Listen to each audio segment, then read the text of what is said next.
Dari sisi lo ada nggak kira-kira gimana cara kayak nasehatin atau ngasih tahu gimana kalau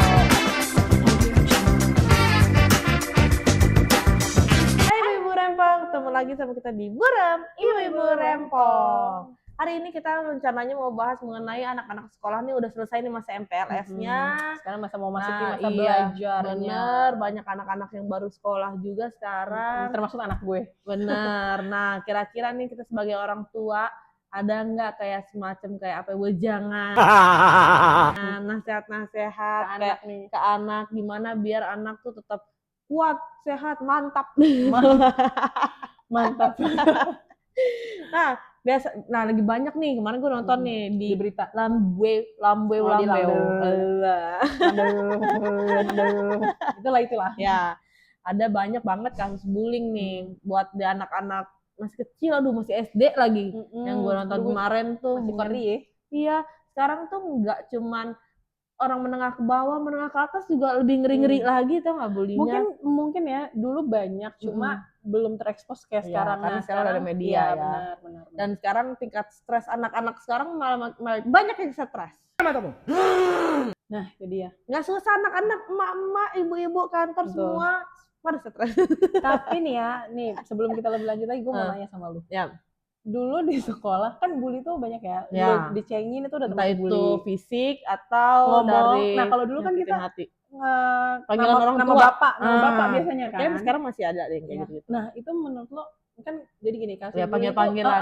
Maksudnya yang fatal atau memang dari yang sesimpel cuma manggil nama bapak, apa itu udah termasuk dalam ranah si bullying yang sampai bikin anak stres atau apa, atau jadi takut atau jadi nggak berani untuk menyuarakan pendapat atau jadi takut salah atau apa segala macam, banyak ya bullying. Nah, itu gimana? Tapi kalau zaman gue sih pada saat itu tergantung, makanya istilahnya nasihat atau si ujangan dari orang tua itu sebenarnya lumayan pengaruh sih ke kita.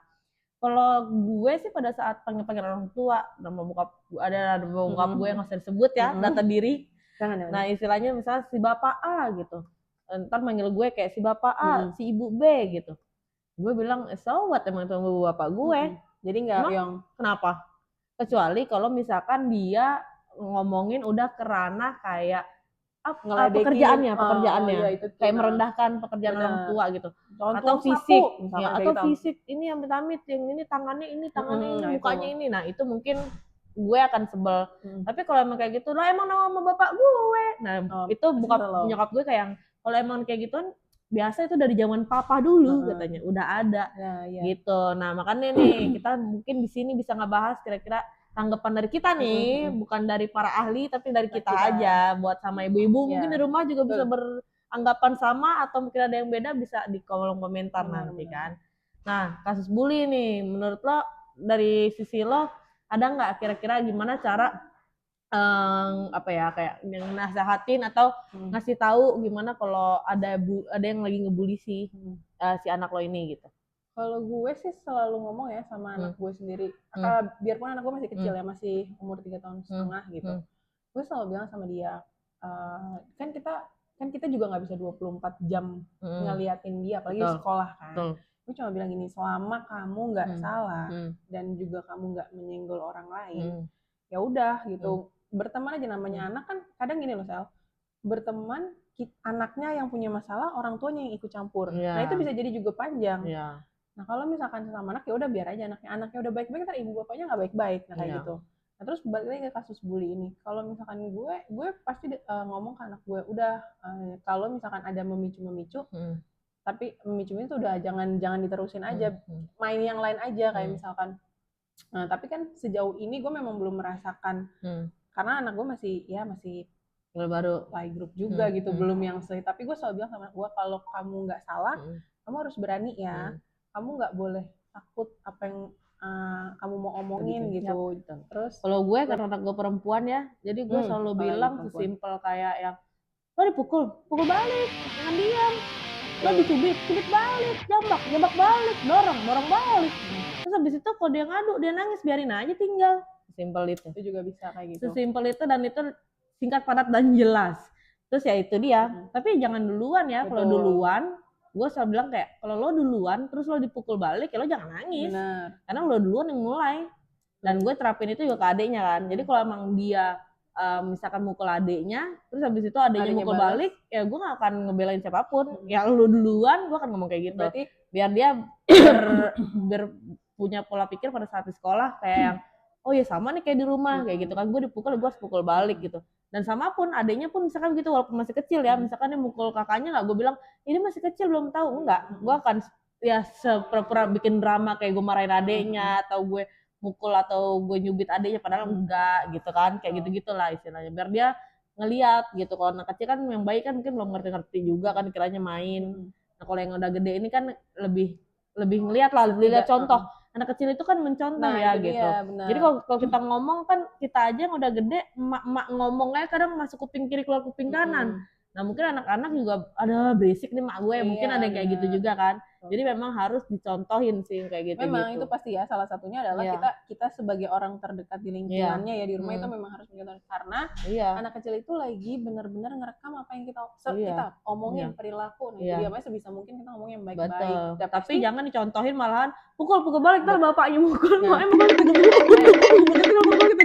itu juga berarti kurang lebih kita sama ya. Iya betul. Lebih ke harus menjaga. Benar. Nah terus habis itu selain itu nih banyak nih info-info kan di YouTube nih, podcast nih banyak banget yang bilang anak-anak zaman Gen Z sekarang tuh suka bersih tegang sama anak-anak milenial. Katanya banyak yang kurang etikanya, banyak yang kurang baik lah istilahnya sama orang tua, kurang sopan santun dan lain-lain. Itu banyak banget bukan karena kita menjelekkan dan kita milenial, tidak ya, tapi emang itu lagi banyak banget kan, lagi dibahas juga.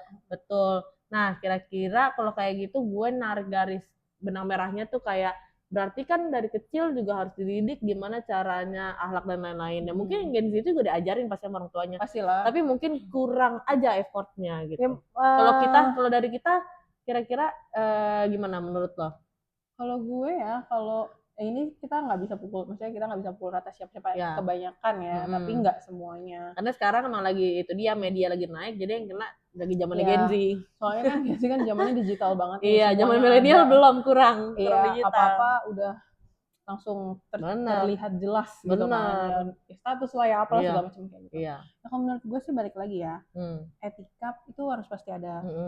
Terus sopan. Iya sih. Maksudnya gini, sopan dalam arti bukan berarti kita yang nunduk-nunduk enggak, tapi kita lebih harus menghargai sih. Terus juga harus belajar mendengarkan apa kata orang lain, itu sih lebih ke kayak gitu. Tapi bukan berarti dia salah terus enggak, dan bukan berarti yang menasehati dia itu juga benar enggak. Tapi lebih ke tahu etik apa ya, maksudnya kalau gue tuh gimana cara bersikap sih, kayak misalkan kalau sama orang tua dari mungkin dari hal kecil kali, misalkan ketemu orang tua kita salam, karena banyak banget anak-anak zaman sekarang tuh nggak mengajarkan salam sama anaknya, lewat aja sama siapapun. Terus habis itu juga mungkin yang orang tuanya punya bisnis sama karyawannya salam walaupun itu levelnya di bawah orang tuanya gitu. Sesimpel itu sebenarnya juga bisa pengaruh untuk kedepannya sih sebetulnya. Terus cara bicara mungkin cara bicara kita sama teman, cara sama bicara atasan sama bawahan, kayak gitu mungkin dari hal-hal simpel yang bakal dicontoh kembali lagi karena anak itu